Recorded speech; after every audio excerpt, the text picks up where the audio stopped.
Hello दोस्तों, welcome to बासुस classes. हम लोग पढ़ रहे थे एनसीईआरटी क्वेश्चन के बारे में ईवीएस के। अगर अभी तक आपने हमारा चैनल सब्सक्राइब ना किया हो तो सब्सक्राइब करना बिल्कुल ना भूलें, और वीडियो अगर आपको अच्छी लगे तो लाइक ज़रूर करें। चलिए पढ़ते हैं। पश्मीना शाल में जो होती है मेरिनो नामक नस्ल की एक खास बकरी के बालों से बनाई जाती है। पश्मीना शाल को बनाने के 250 घंटे लगते हैं। ये एक खास बुनकर होते हैं पश्मीना शाल बनाने में, उनके द्वारा बनाई जाती है। ये एक ऐसी बकरी होती है जिसके हम लोगों के एक बाल में और इनके 6 बाल बराबर होते हैं। आगे बढ़ते हैं। मिजोरम यह उत्तरी पूर्वी राज्य का एक धरातल है। यहाँ मिजो भाषा बोली जाती है। माउंट एवरेस्ट की ऊंचाई 8,848 मीटर है। इसे 8,900 मीटर भी कभी कभी आती है। और माउंट एवरेस्ट विश्व की सबसे ऊंची चोटी है। और नेपाल में इसका नाम क्या है? सागर माता है। पक्षियों के पंख उनके शरीर को गर्म रखने में मदद करते हैं।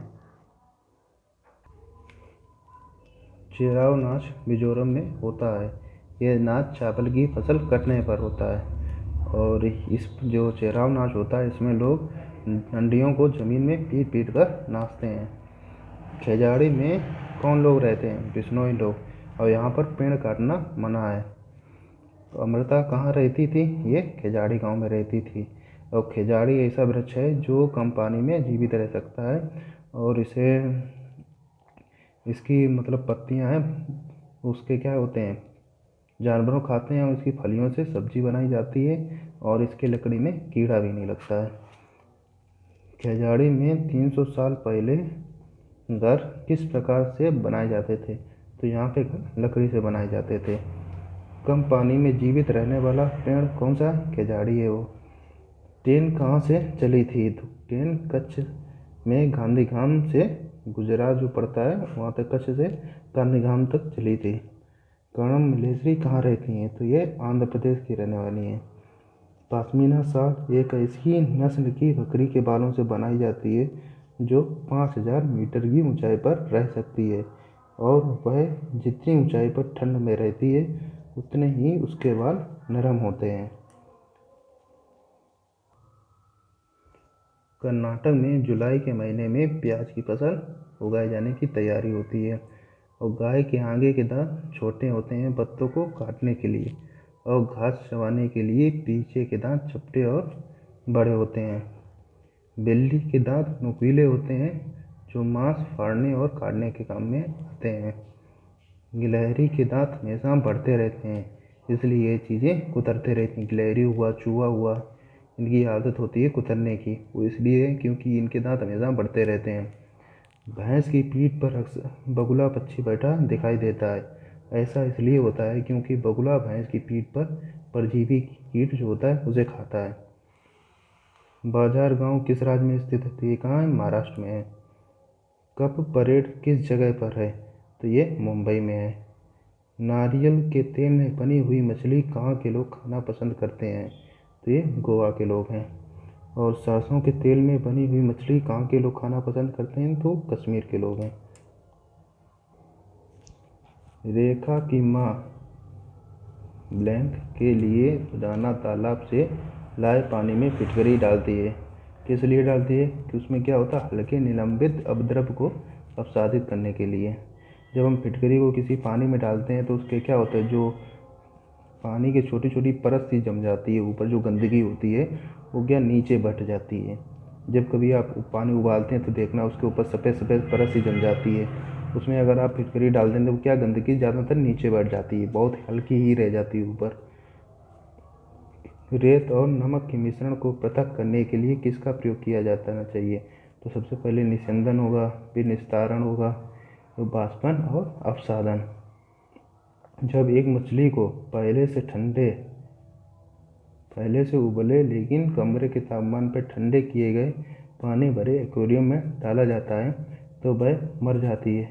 ऐसा क्यों होता है? ऐसा इसलिए होता है क्योंकि पानी जो होता है उसके खनिज तत्व नष्ट हो चुके होते हैं।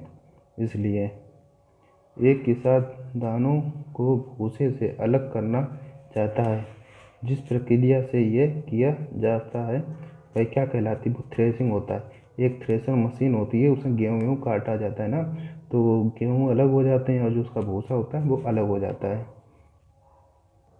और किसान, जो लोग किसान परिवार से होंगे या बिलोंग करते होंगे तो वो लोग अच्छी तरीके से ये जानते हैं। बरली एक पारंपरिक कला का एक प्रकार है। बरली नामक स्थान किस राज्य में है? तो ये महाराष्ट्र में पड़ता है। बरली नामक आदिवासी समुदाय द्वारा की जाने वाली एक कला है। बरली जो है वो कला है आदिवासी समुदाय द्वारा की जाने वाली। पाठ राष्ट्रीय पाठ्यचर्या की रूपरेखा 2005 के अनुसार पर्यावरण अध्ययन की विषय वस्तु की थीम क्या है? तो वह भोजन है। नीता आंध्र प्रदेश जाती है और 2 साड़ियाँ खरीदती है जो खास तौर पर वहीं बनाई जाती हैं। वे क्या कहलाती हैं? वे कहलाती हैं पोचमपल्ली और कलमकारी। हमारे यहाँ टेपिकोवा को और नारियल को लोग अपने घर के आंगन में उगाते हैं और उन्हें इससे बने खाने का स्वाद बहुत अच्छा लगता है।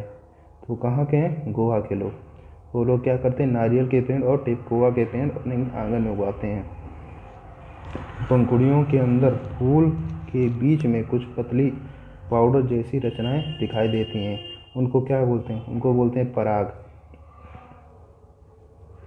डिसलेक्सिया किससे संबंधित है? ये पढ़ने की समस्या से संबंधित है। अगर आता है डिस्कैलकुलिया किससे संबंधित है? तो ये गणित की समस्या से संबंधित है। और अपैचिया डिफेजिया ये मतलब कि बोलने से लेकर संबंधित हैं, भाषागत से।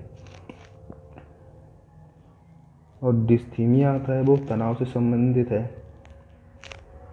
एक ही तरह की बार बार फसल उगाने से और बहुत से रसायनों के उपयोग से भूमि कैसे हो जाती है? बंजर हो जाती है। तभी तो देखो किसी किसी में उतनी फसल भी नहीं उगती है। और किसान रिलेटेड सब परिवार होंगे, वो लोग इस चीज़ को अच्छी तरीके से जानते होंगे। तभी तो देखो कभी मक्का होता है, कभी आलू होते हैं, तो कभी कुछ, इसलिए उसको फसल चक्र कहते हैं। ठीक है।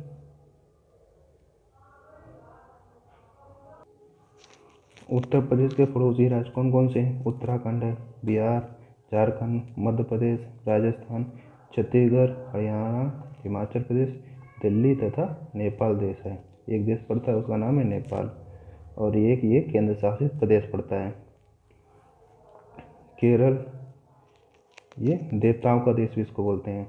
इसके पड़ोसी राज्य कौन कौन से हैं? कर्नाटक, तमिलनाडु, माहे, पांडिचेरी का जो भूभाग पड़ता है वो, और महाराष्ट्र के गुजरात, मध्य प्रदेश, छत्तीसगढ़, आंध्र प्रदेश, ये तो तेलंगाना राज्य में जो है, आंध्र प्रदेश तेलंगाना राज्य का कुछ हिस्सा पड़ता है, और कर्नाटक और गोवा, और जम्मू कश्मीर के पंजाब और हिमाचल प्रदेश पड़ते हैं। केरल में फेरी नामक नाव का प्रयोग एक स्थान से दूसरे स्थान तक जाने के लिए करते हैं, और उसमें एक नाव होती है बल्लम, उसका नाव का भी उपयोग करते हैं। बाल विवाह कानून के तहत बेटी की 18 साल है और लड़के की 21 साल है। इसके बाद ही दोनों की शादी की जा सकती है, और इससे नीचे हैं तो वो क्या, बाल विवाह कानून के तहत उल्लंघन होगा। मुकादम किसको कहते हैं? तो ये कर्ज वसूलने वाले को कहते हैं। एक व्यक्ति जंगल में कम से कम 25 वर्षों से रह रहा है, उसे उस जंगल की भूमि पर और उससे पैदा होने वाली वस्तुओं का अधिकार है। यह जनादेश किसके द्वारा दिया गया था? तो ये जंगल अधिकार अधिनियम 2007 में जो लागू हुआ था उसके द्वारा ये सब बातें कही गई थी। और जो वहाँ पे जीव जंतु हैं, पेड़ पौधे हैं, ये सब वहाँ की जो ग्राम सभा होगी ना, उसके द्वारा कुछ किया जाएगा। ठीक है। अगर दोस्तों आप लोगों की वीडियो अच्छी लगी हो तो इसे लाइक करना बिल्कुल ना भूलें, और अगर अभी तक आपने सब्सक्राइब ना किया हो तो सब्सक्राइब जरूर करें, और आपको ऐसी वीडियो लगातार मिलती रहेगी। ठीक है। धन्यवाद दोस्तों। आपका दिन शुभ हो और परीक्षा में आप बेहतर अंक लाएं, यही हमारी इच्छा है आपसे। धन्यवाद।